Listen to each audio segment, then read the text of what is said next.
Hey friends, welcome. My name is Joe. This is the Joe Martino Show. Today we're going to talk about, you got 6 months left in the year. What are we going to do? With a little sidetrack about a stop sign on my road. Also, I'm excited to announce something at the very end of the podcast. I'm going to tell you something that my wife Erica and I are rolling out. I'm going to tell you right now that one of the things that we're rolling out is she's going to start joining me once a month, probably in the fall, but we're going to start doing this together a little bit. But I'm going to tell you about something that we're rolling out this fall that we're so excited to share with you, to invite you into, and we can't wait to kick it off. So let's do this. This is the Joe Martino Show. You're listening to the Joe Martino Show, a podcast dealing with all things emotional, relational, and human nature. Joe is a licensed counselor in the state of Michigan, specializing in relationship therapy. He is also the author of the book, The Emotionally Secure Couple. All advice offered in this episode is offered for entertainment and educational purposes only. Enjoy the show. All right, welcome back. I'm back from vacation. I went to upload this morning's episode and I didn't like it, so I deleted it and we're going to re-record it. And we're going to talk about middle of the year. I was going to talk about some, emotional intelligence things. That'll be next week. I want to talk about middle of the year goals. How's your middle of the year going? How are your goals going? What are you accomplishing this year? But before we do, I want to take a little detour that's going to come back to that topic. So the other day, we get home from vacation. There's no groceries in the house. We leave. We drive down our road, which is a dirt road, and we go onto the paved roads that all you city folk and less country folk, or less rural folk, I guess, get to ride on. And we go get our groceries. We come home, and there's a stop sign that is about a block down below my house. And I turn left there, and looks like a normal stop sign, and I go up. I park in my driveway, I go to sleep, I wake up the next morning, and I retrace my steps because my office is right across from the grocery store. And this time, oh my dear friends, this time I notice an orange flag on top of the stop sign, which is kind of strange to me. And this particular morning was kind of a chaotic morning. I lost something, so I looked for it at home. I came to the office, looked for it there, went home, looked for it again. Went to a different office to let somebody in because the keys weren't working, and I have a different fob key that'll work. Go through all of this rigmarole and end up coming home. So I saw this stop sign with the orange flag like 5 times in the morning. And driving from my house to my office is not a small task. There's miles involved. So at one of the stops, I ran into my neighbor who lives on the road that has the stop sign. I live on the road that you would turn, like if you're at the stop sign, you turn left to go to my house. So the people know my area, right? So just imagine a road, a simple road that intersects. You got a plus sign there. I'm turning left. So I said to him, I was like, hey, do you know what's going on with that orange flag on top of that stop sign? Are they doing construction? Because a couple years ago, they did something similar, and they paved like 30 feet of one of the roads. I think right to the driveway of somebody important in the county. I don't really know. But I was wondering if maybe they were going to pave more of the road, which was a little odd because you had been on a dirt road for a while if they were paving there. He was like, oh, no. What they're doing there is so-and-so put that up. It's not even really a county thing. But he just feels like a lot of people blow through that stop sign. And so he put that there, hoping that the orange flag will get their attention. I left the silence there on purpose so that you and I could think about that statement. They're blowing through a stop sign, and an orange flag is going to stop them. And it isn't. Let's be honest. It isn't. But here's the thing. When I had this conversation with people, and I had a wonderful conversation with a friend of mine a few days before this, we were talking about, actually probably more than a few days because I was on vacation, but it doesn't matter. About 2 weeks ago, I had a wonderful conversation with a friend of mine about our society and how we tend to engage in behaviors because here's the quote, we have to do something. And it feels good to do something. Yeah, but what are the outcomes? Like, is our something that we're doing actually a reasonable assumption that we have a fair chance of success? I'm not asking for guaranteed success here. I'm not asking for guarantees. What I'm asking for is, do we have a reasonable belief that what we're doing will bring a relative level of success? Will we actually move towards our goal, or are we just wasting energy so we can feel good? What happens when we do something just to do something. We have to resist this urge. We have to, as a collective group, as a society, as individuals, as parents, as sons and daughters, as brothers and sisters, as friends, we have to resist the urge, this maddening desire that doing something just for the sake of doing something is good and helpful, because often it's destructive. Often it will destroy you. And I know some people are going to be like, Joe, that's hyperbole. I swear to you, it isn't. I've seen it too much in the room. People start doing something just for the sake of doing something. And when the problem doesn't get better, rather than stopping what they're doing, they add to what they're doing because they've got to do something. Well, can we take a critical look at that? And part of that is we have relegated as a society any criticism as haters. Any interaction with someone where they critique you, hey, Joe, your voice isn't very... I just listened to a podcast this week. I'm very interested in a true crime situation going on right now. It fascinates me on a host of levels, host of different places. And I came to this podcast a little late. They were 3 episodes up, and in the second one, the podcast host spent a lot of time talking about some of the criticism that she received. And the comments and her tone were all about, well, they're just haters.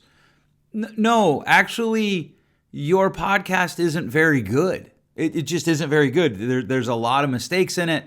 You talk about a lot of that you're a reporter, not a podcaster. Well, that's fine. Then find somebody who is a podcaster and have them interview you. Like the people saying, hey, look, here's some things that'll make your podcast better. They're not hating on you. They're helping you. And we've relegated that to hating. And so what happens is we don't accept critical thought in the form of criticism about something we're doing. So I'm gonna lose weight. Awesome. How are you gonna lose weight? Well, I'm going to go play in traffic until a car hits me and I'll be in a coma for 6 months. That's stupid. Joe, don't be a hater. Okay, that is a little extreme. But hey, he's doing something. I've had people tell me all sorts of things. I'm going to go do this. I'm going to go be a counselor. Okay, cool. Awesome. Do you have a degree? No. Okay. So there's going to be a little bit of a struggle here. You're going to have to get your bachelor's degree and then your master's degree, and then you got to apply for a license, and then you got to apply for insurance boarding, and there's a lot of things that have to happen. Well, I'm just going to go do this thing. I'm trying not to say it. I'm going to go be, I should just delete this whole part. I won't, but I should. Well, maybe I will. No, I won't. We have to resist this temptation that doing something is good because we have to do something. What we have to do is something that actually moves us towards our goal. People aren't blowing through that stop sign on my road because they don't see it. They're blowing through it because they don't typically care to stop because there's not a lot of traffic on our road until somebody gets T-boned. And most people slow down. They kind of do like I call it the pit lane stop, right? They slow down to almost stop, where like if they had to, if a car was coming, they could hammer the brake. And then they go on. It's kind of like a slow down and take off. And the orange flag, okay, it's nice, but here's the question. What does it cost? Now, an orange flag probably doesn't cost much. It seems like a hand flag, maybe even something that he borrowed from a soccer or referee or a construction thing. So maybe $20. I don't know. But the question becomes, when we're doing something for the sake of doing something, what's the cost? A few weeks ago, a few months ago, I don't remember. All my days, I feel like they run together. People ask me, if you've ever been to my Lowell office, I have a ton of pictures of my family on the wall. I have a picture of our friend Marissa, who passed away a few years ago. And people ask me, well, why are you all into pictures? Because, dude, I forget stuff. Without pictures, I forget stuff. I forget timelines. I can look at the pictures and go, oh, yeah, that was that time. I talked about price, cost, value. And the value that we're getting, a lot of times when we do something just because we have to do something, the value that we're getting is pretty minimal, and the cost almost always ends up being very high. And so as we look at the rest of the year, by the time this goes up, we're going to have roughly 6 months left in the year. I've got some questions for you. What are you going to do with the last 6 months? What do you want to do? Is there something you want to accomplish?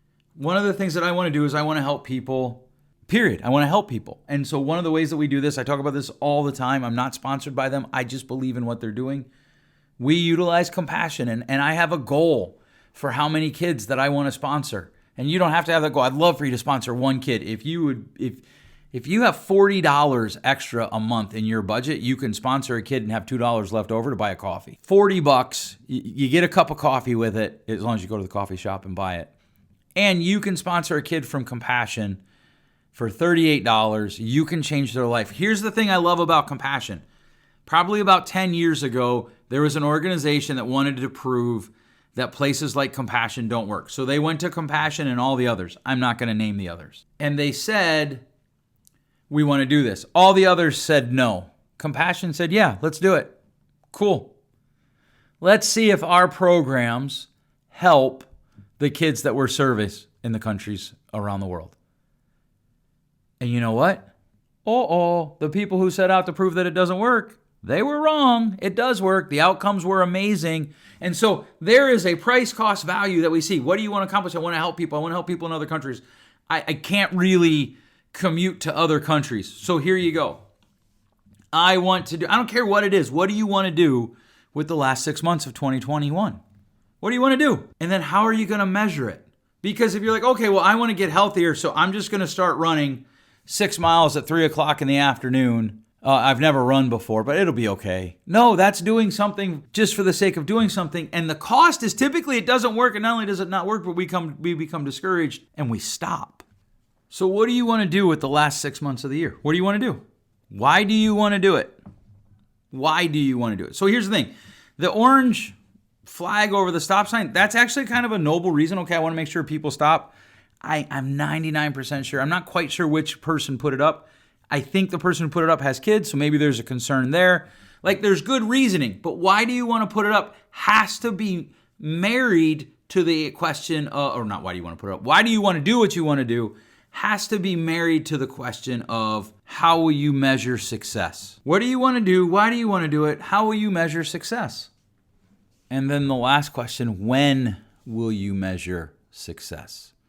What, why, how, when? What do you want to do? When do you want to do it? Why do you want to do it? Excuse me. I got them backwards. What do you want to do? Why do you want to do it? How will you measure success? And when will you measure success? When will you step in and say, okay, is what I'm doing working? Is what I'm doing being efficient? Is what I'm doing actually moving me towards my goal? It might be slow. It might just be incremental. That's fine. And I think that's one of the reasons that we don't want to talk a lot about this process, because the thing of it is it's so hard. You get an idea, I've got this thing I want to do, this good thing that I want to do. I'm trying to accomplish it. I lean into it. I put all this effort in and nothing happens. And as nothing happens, well, what goes on is we stop because we don't know what the measurement is for success, and we don't really have a timeline in our head. And I've used this analogy 1,000 times. I'm going to keep using it. Imagine planting a garden and going out the next day and there's no vegetables, there's no fruit, so you just till it all up and say, I'm done. That's silly. But equally silly is planting a garden, waiting 3 months, 2 months, getting no fruit and vegetables, and continuing to do the same things. Eventually you stop because you get discouraged. And as you get discouraged, part of it is we tend to look outward when we're discouraged. We tend to focus outward. I'm discouraged because she didn't do this, he didn't do this. And that's all hogwash. It's just all literal hogwash. You're discouraged because you never took the time to prep yourself. What do you want to do? Why do you want to do it? How will you measure success? And when will you begin measuring success? These are questions you have to lean into if you want to make change. If you want to have the second half of the year, maybe the first half of the year went smashingly for you and you're right on target. That's awesome. If it did, I would still have the same questions. If it didn't, I still have the same questions. What do you want to do? Why do you want to do it? How will you measure success? At the beginning of the year, I wrote out goals for my wife and I. I was like, hey, here's some goals that I'm thinking of. She wrote out goals that she was thinking of. And now she wants to come in and interrupt my recording. All right, I'm back. She just wanted to tell me how handsome I am and how much she loves being married to me. And I'm completely lost. I don't remember where I was in the recording. Oh, my wife and I, we set up goals. We talked about goals for the year. And some of them were on track. Some of them were not on track. Now, because here's what happens. When I set the goals, there were some other things that came into play that I didn't account for, that I didn't know they were going to happen. I didn't know they were going to come into play. And so I've had to adjust my goals. What makes it easier to adjust goals, though, is when you know the why. When you know the why and you know what the measurement is, when I know what the goal is, the overarching goal is, making the adjustments is easier. It's not easy, but it's easier. All right, so let me know what's going on in your life. What do you want to accomplish with the rest of the year? Why do you want to accomplish it? How will you measure success, and when will you measure?